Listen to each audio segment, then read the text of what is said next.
अस्सलाम वालेकुम जी। ये जो प्रोडक्ट है स्टेनलेस स्टील हेयर कैचनर की डिवाइस वो होती है, रॉड होती है। ये स्टेनलेस स्टील की बनी होती है, जंग वगैरह नहीं लगता। इसका मकसद ये होता है कि जैसे किचन का सिंक है या बाथरूम का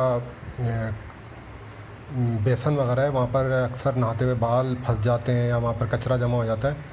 तो इसकी मदद से ये होता है कि उसके अंदर से बालों को भी निकाला जा सकता है और दूसरी जो भी चीज़ें वगैरह, कोई कचरा वगैरह हो, उसको सबको निकाला जा सकता है। ये वीडियो में हम दिखा भी रहे हैं किस तरीके से ये काम करता है।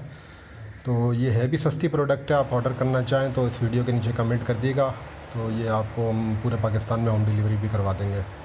अच्छी प्रोडक्ट है, सस्ती है और बेहतरीन है। इसको मतलब ख़ुद यूज़ करके देखा है, बेहतरीन चीज़ मिली है। मतलब ये लो क्वालिटी प्रोडक्ट नहीं है। शुक्रिया जी, बहुत बहुत।